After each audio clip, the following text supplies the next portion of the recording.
You were the glue that kept the Wise Elder Project progressing. Your encouragement and belief in this work has always been of great value, not to mention the thousands of ways you assist and push this work forward each and every day. Special thanks to a few good friends who continue to encourage me and who particularly encourage this project: Brad Harper, Josh Blair, and Jeff Vanderweilen. Thanks to Max Wyman, who has become a mentor to me in my midlife, for which I am deeply grateful. Thanks for my friend Jeremy Ball, also known as JB and CC, who told me that my whole life had been a preparation to write this book. We are kindred spirits across time and distance. Thanks to my grandfather, Henry Turpel, whose life has always inspired me and who died before I was able to fully tap his wisdom. It seems to me that I heard his voice in the lives of these special people. Thanks to the 235 people who took the time to share their life stories with us. I wish I could have included your entire lives in this book. Many of you have become friends, and as you reminded me, friendship matters more than almost anything else.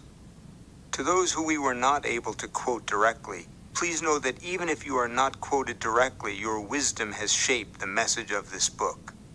Most of all, heartfelt love and gratitude to my partner in work and life, Leslie Nolan Izzo, who produced the TV show and who I sometimes feel is the executive producer of my life. As always, you challenge me to do it well or not to do it at all. Your editing comments for the book and my life have always made things better. You always made my heart dance, and still do. John Izzo. Prologue. The prologue of a book is a window from the world of the reader to the inner life of the author. It is a way to answer two questions. Why did the author write this particular book? What will this book offer me as a reader? I wrote this book because of my lifelong search to discover what it means to live a full and meaningful life. From the time I was a very young boy, I wanted to know the secrets to living well and dying happy. The songs I enjoyed, the movies I watched, and the books I read were always about the search for what really matters. More than anything, I hoped that before I died, I would figure out what mattered. When I was 8, this search was given a greater sense of urgency when my father died. He was only 36. Life can be short, and we never know how much time we have to discover the secrets to happiness. Early in my life, I had the privilege to spend time with people who were dying and discovered that individuals die very differently. Some people end their lives with deep satisfaction and with few regrets. Others die with bitterness or with sad resignation at the life they might have lived. As a young person in my 20s, I set out to discover what separated these groups of people. Many years ago now, a middle-aged woman named Margaret told me that she had tried to live her entire life from the perspective of an old woman sitting on my rocking chair on the porch.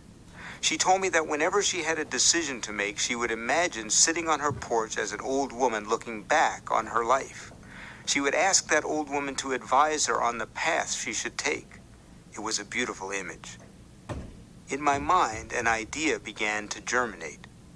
Could it be that toward the end of life, we discover things about life that would have benefited us greatly if we had discovered them sooner? Would we learn some important things about living with purpose and finding deep happiness if we talked to those who had lived most of their lives already and had found happiness and meaning? Whenever I'm going to take a trip, I choose hotels by using a website that taps into the experiences of hundreds of other travelers, people who have stayed there before me. In their candid reviews, I find the real deal about these hotels. Over the years, I have found many a gem and avoided many a disaster through this simple method. It occurred to me that one could apply this same method to discovering the secrets to living well and dying happy. I believed that if I could identify people who had found the meaning in life and listen to their stories, the secrets to living well would emerge. Over the last year, I sought to identify several hundred people who had lived a long life and who had found happiness and wisdom, with the goal of interviewing them to discover what they had learned about life. It seemed to me that most of us know at least one person who has achieved a visible wisdom that others could learn from. I began by asking 15,000 people across the United States and Canada to send me their recommendations. I asked them, who are the wise elders in your life? Whom do you know who has lived a long life and has something important to teach us about living? The response was overwhelming. Almost 1,000 names were suggested. Through pre-interviews, we identified 235 people who represented a diverse group of people who others had identified as wise. My hope was to learn the story of these people's lives and to learn the secrets of life, the secrets we must discover before we die. The people we interviewed ranged in age from 59 to 105. They were almost all from North America, but were a diverse group in terms of ethnicity, culture, religion, geography, and professional status. Although many of the people we interviewed have achieved great success in their lives, our intent wasn't to seek famous people, but rather extraordinary people from all walks of life. From town barbers and teachers, business owners, authors, and homemakers, from priests to poets, from Holocaust survivors to Aboriginal chiefs, from Muslims, Hindus, Buddhists, Christians, Jews, and atheists, we sought to answer this question. What must we discover about life before we die? What do those who are nearer to the end of their lives have to teach us about living life? We conducted 1 to 3 hour interviews with each of these people. 3 of us conducted the interviews, Olivia MacIver, Leslie Knight, and I. We asked a series of questions that can be found in the final chapter of this book. Questions such as, what brought you the greatest happiness? What are your regrets?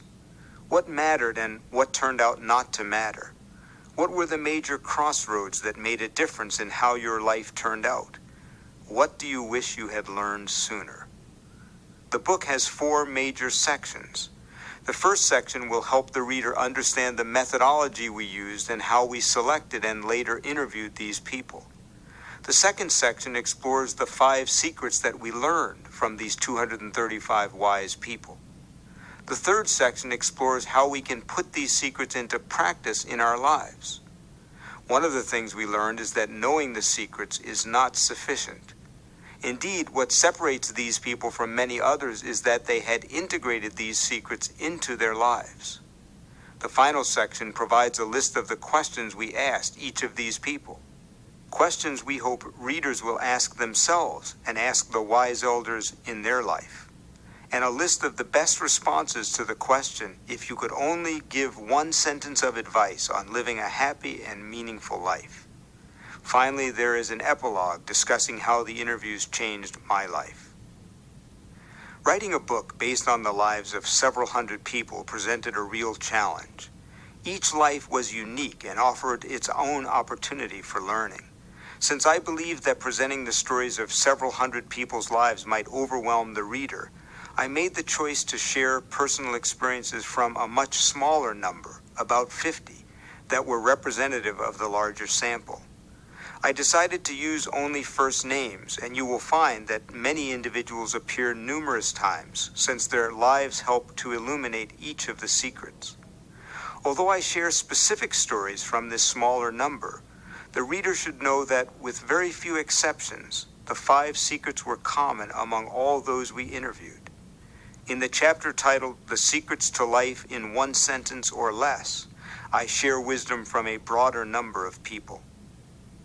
This is a book for people at every stage of life. It is a book for young people who are just starting out on the journey of life. Just as young internet-savvy people use the net to tap the experiences of others with products or travel locations, so I hope you will find the life experiences of these people equally fascinating. Wisdom does not have to come when we are old. We can find it much sooner. This is also a book for those in midlife, like me, who want to ensure that we discover what matters before it is too late. It is also a book for those in their later years who wish to reflect on their life experiences and discover ways to pass wisdom on to those who follow. The title of this book was not chosen lightly. The 5 secrets we must discover before we die has 2 key elements. The first is the idea that there are indeed secrets to life. What I discovered in these interviews is that all happy and wise people eventually discover and live these 5 secrets. The second element, before we die, reminds us that there is an urgency to discovering what really matters. When I first suggested writing a book with the word die in the title, I got a strong reaction from many people. About half said that having the word die in a book title was depressing, but the other half said it was necessary. They said that the word die lets the reader know there is an urgency to discovering what really matters in life. In fact, one of the most common things I heard from these people was about how quickly life goes by. We all continue to believe we have forever to discover what we need to, but in the end, our time is really quite limited. Although I had some clear ideas about what I would learn during the interviews, I knew as a researcher that it was critical to keep an open mind. We had to ask the questions, we had to learn about these people's lives, and only then, when we were done, could we step back and ask what common wisdom could be learned from their life reflections. Yet, one of the most profound things about what we learned is how clear it all became by the time we finished. In spite of the many differences between these people, age, religion, culture, profession, education, economic status, the secrets to a well-lived human life were common. It seems that what really matters cuts across all the boundaries we often believe separate us from one another, such as religion, race, and status. All 3 of us who conducted these interviews were profoundly moved by the experience. Since we did not provide the questions ahead of time, there was often a lengthy pause between asking the questions and hearing answers. Each of us noticed that in that pause we found ourselves reflecting on those same questions. What brought us happiness? What really mattered? When we reach the later stages of our own lives, how will we answer these questions? What will we wish we had learned sooner? It is my hope that while reading this book, you have that same experience. I hope that as you read the stories of these people's lives, you reflect on your own life and begin to discover in a deeper way your own path to fulfillment and wisdom. There was one piece of personal unfinished business that also compelled me